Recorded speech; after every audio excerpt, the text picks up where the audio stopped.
You want to support Roland Martin Unfiltered? Be sure to join our Bring the Funk fan club. Every dollar that you give to us supports our daily digital show. There's only one daily digital show out here that keeps it black and keep it real as Roland Martin Unfiltered. Support the Roland Martin Unfiltered daily digital show by going to RolandMartinUnfiltered.com.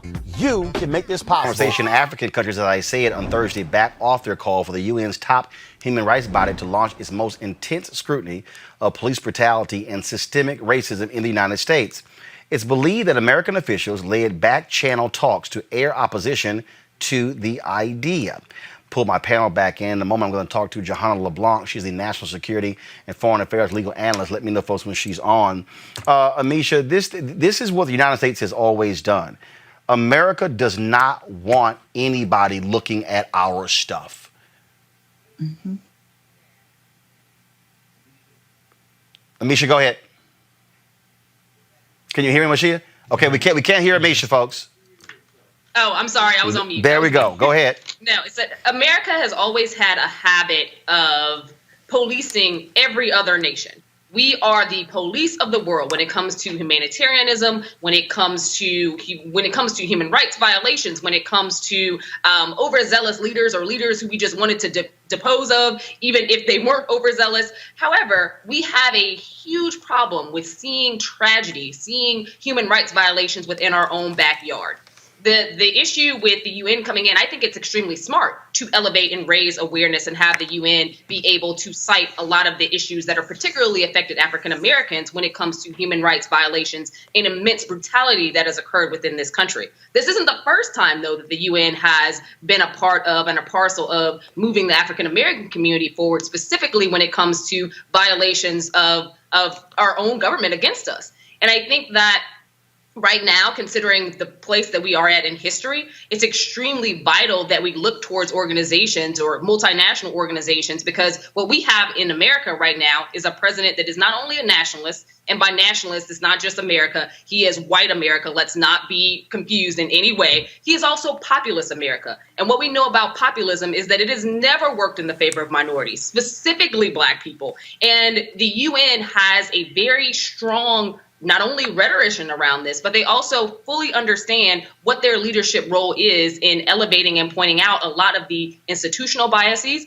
a lot of the major treading upon that has happened with African Americans over generations here, but also looking at the effects of police brutality and how our government has ignored it time and time again. And I think that right now we are at a point where that type of report would get the level of attention that we need, but also elevate this to where America can no longer hide behind itself. America can no longer ignore the crisis within its own backyard. And America can no longer be seen as this country that really serves democracy and should be the beacon for all other nations. When, to be honest, we've never been a democratic nation for a huge segment of people that actually live in this country. I want to bring in Johanna Leblanc. She joins us right now. Johanna, this is one of those moments where these African nations could have said to the United States, no. But the reality is, I'm quite sure the United States dangled the dollars. Well, Roland, how these cases are usually handled is whenever there's things like this, the African Union ambassadors here in D.C. and at the AU and the Secretary Mike Pompeo or someone else from the leadership usually will make a phone call and say, hey, I hear there's an inquiry going on at this level, and do you understand the seriousness of this? And obviously, as a member state, you are entitled, you are legally, you can pursue with this. But I think after the conversation with either Secretary Mike Pompeo or someone else from the leadership within the State Department, the African Union nations took a step back. But another point I want to make is that in the midst of this crisis, the conversation is now, does the United States has the moral authority to judge other nations' human rights conducts? For example, every year, the United States State Department in particular, the Bureau of Democracy and Human Rights, publishes a report for each nation that receives funding from the United States to see how they're governing themselves in terms of human rights, right? So now, with all of this that is happening, is the United States the right nation to be leading the way for how other nations should conduct themselves. But one last note I would like to make, Roland, is that I do believe that the African nations, initially, they were very vocal as it relates to their stance. And Zimbabwe, in fact, sent a letter to the U.S. ambassador in Zimbabwe indicating how concerned Zimbabwe was as it relates to the protesting and the killing of George Floyd in the United States. So they do understand the severity of this matter. But as I said earlier, these human rights reports, when they're published, they have a negative implication on these nations, and sometimes it could lead to international sanctions on individuals.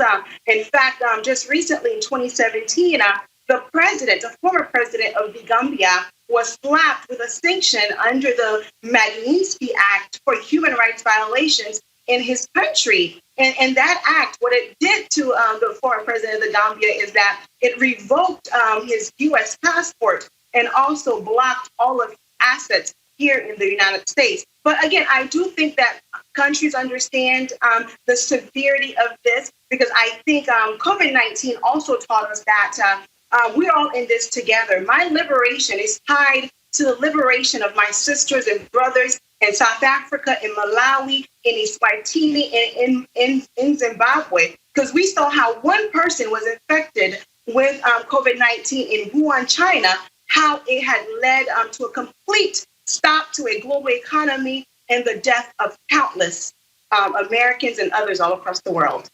So, so now they're backing off. So, what are they going to do? Is go light?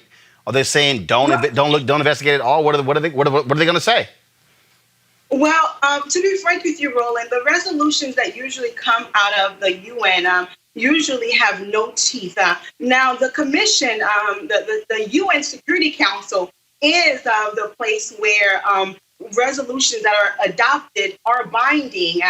So other actions that happen through the UN usually is just a way to just tell other states, we're watching you. We look at, there are so many states where the United Nations have passed resolutions, and they don't adhere to those resolutions because they're not legally binding. They have no legal teeth. So the UN Security Council is the route to take. But the problem is the UN Security Council, the United States has, if the United States vetoes it, guess what?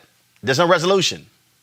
Obviously, yes, you're right. You have France, you have the UK, you have Russia, the superpowers, right? So it can be it's very challenging to get something done against the United States, one of the most powerful nations in this world. But I think that the United States can do right by Americans here in this country and can maintain its moral authority.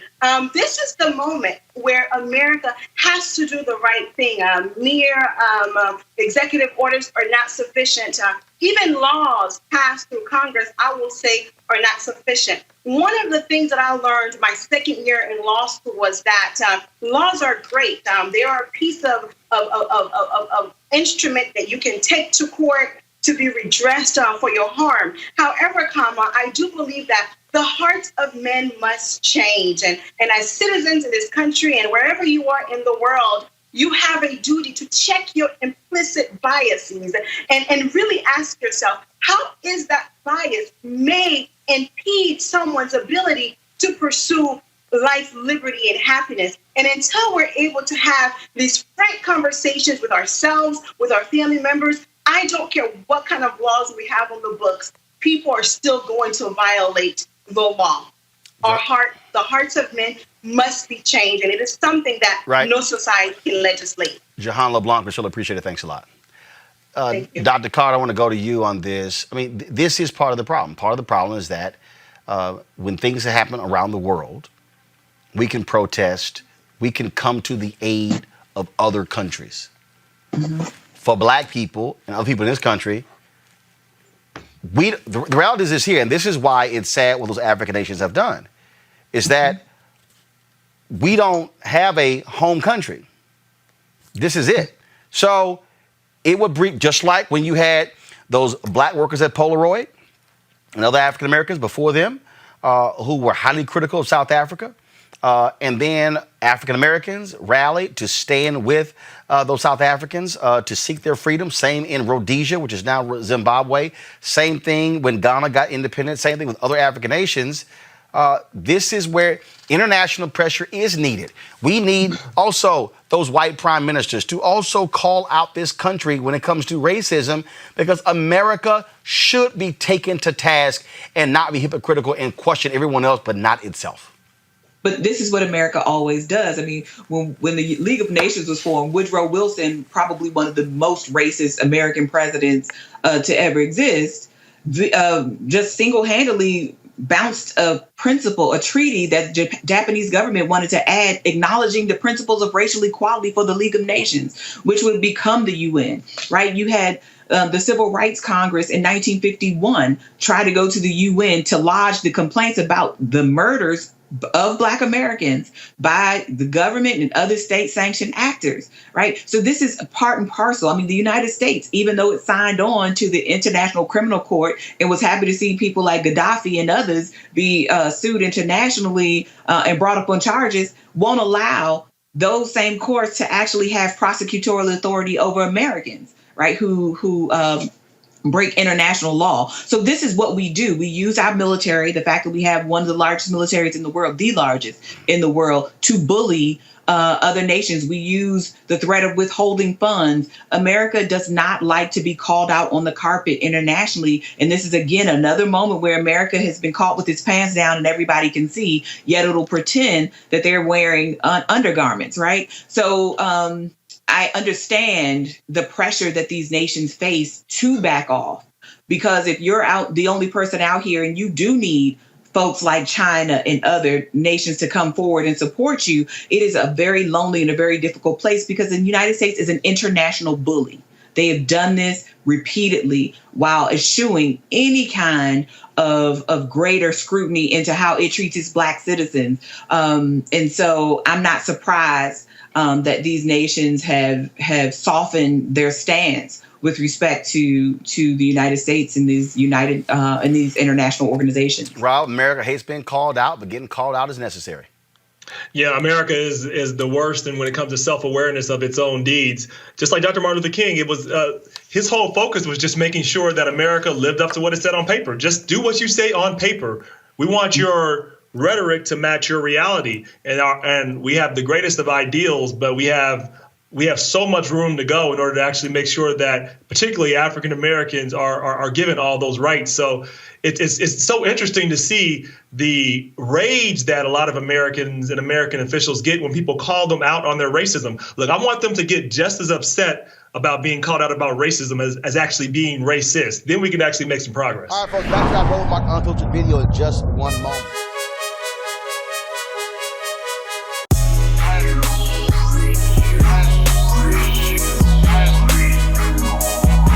Ceek.com, folks. So we got their headsets. Mary Spio, she, of course, is the founder, the creator, the designer of these headphones. The 360-degree 4D headphones. Amazing sound. Gamers love them. Of course, I love music, and so it's great to listen to this wonderful sound that really travels around your entire head. That's why I love them the most. Plus, they're black and gold, being an alpha, I'm just saying. If you want to get the headphones, all you got to do is go to Ceek.com, Ceek.com, Ceek.com, and just simply use the promo code RMVIP2020. You see it right there. RMVIP2020 at Ceek.com.